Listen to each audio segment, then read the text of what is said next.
The Sahaba, when arrows were flying on the day of Uhud, they were jumping up to try and stop it from hitting the Prophet ﷺ.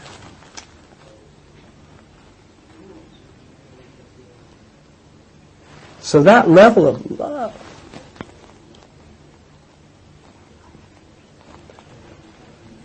that's what you want people to have.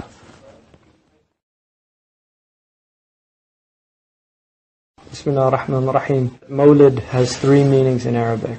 It's a verbal noun which indicates just a birth.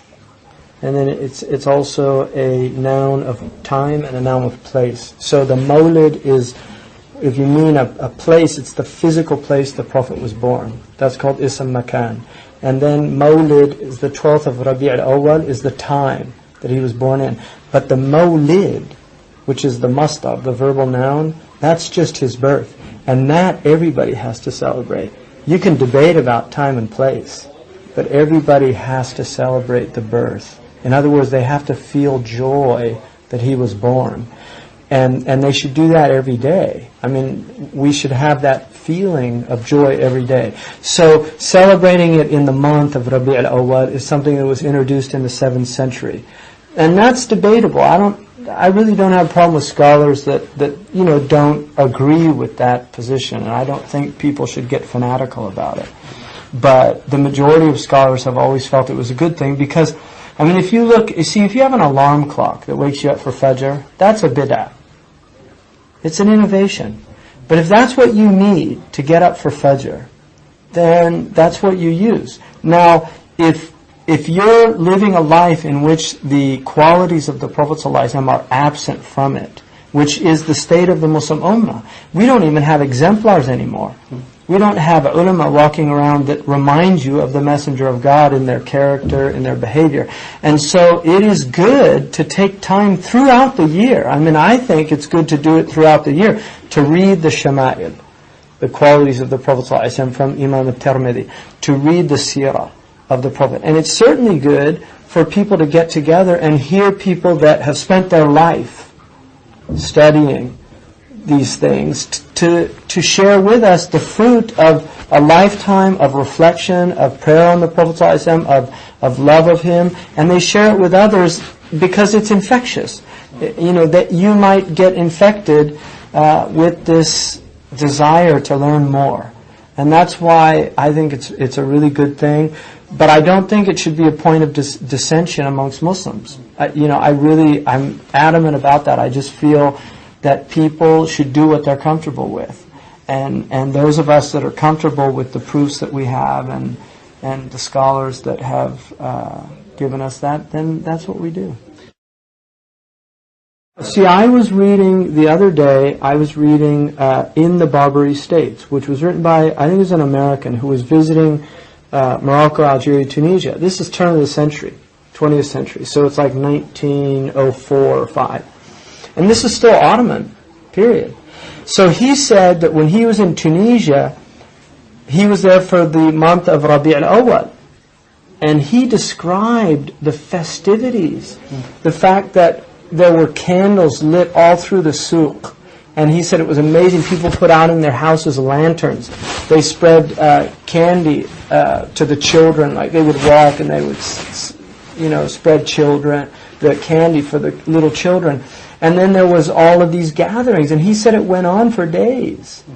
And that is the way the Ummah used to be. I mean, there was a lot of love shown. And the thing is, the Prophet ﷺ said in a hadith that Imam al-Tabarani relates, he said, "Allimu awladukum thalatha khisal." Teach your children 3 qualities. Khasla is a quality that a person has.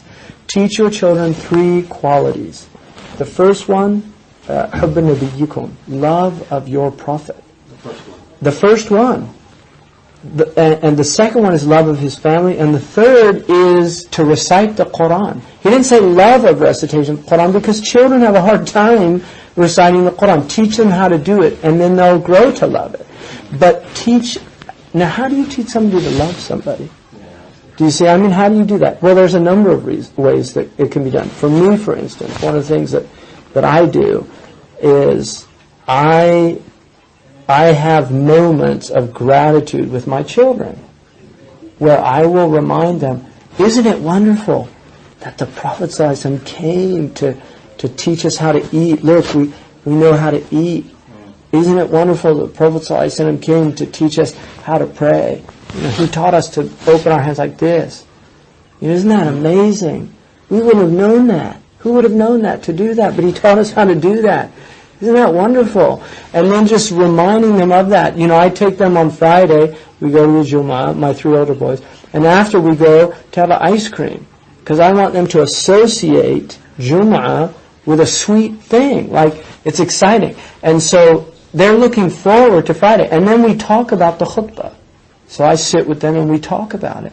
And we talk about the Prophet ﷺ. And then I ask them things, how many children did he have? And then we talk about the children. And what was Ruqayya like? What was Zainab like? What was Kulthum like? What was Ibrahim like?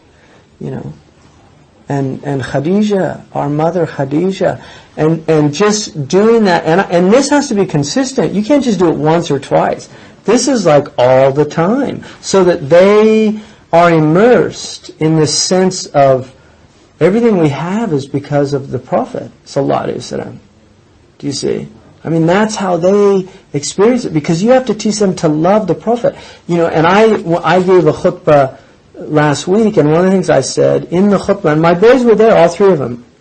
One of the things I said was that the Sahaba, when arrows were flying on the day of Uhud, they were jumping up to try and stop it from hitting the Prophet sallallahu alaihi wasallam.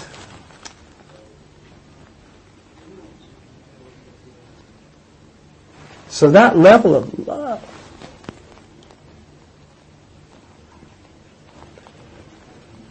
that's what you want people to have. That they love the Prophet. Because you can't teach that. That comes from that's what a parent will do for its child. You see. When you hear bullets, everybody hits the ground. You have to train Secret Service to go against their nature. But if you hear bullets and your child's there, you're going to run to cover that child if you've got any humanity.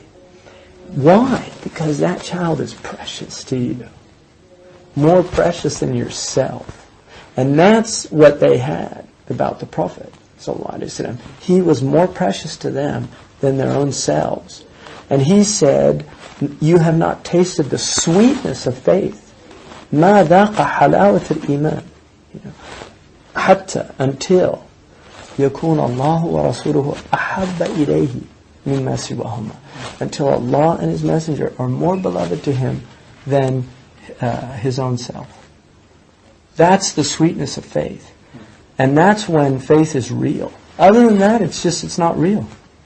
It's just, we can have faith, but it's more like a lip service. Do you see? And that's why teaching our children, especially in these lands, like in England and America, when do they experience it? When do they see, the beauties of Islam? When? And so, to deny the importance of these things is really insane, I think. That's my opinion.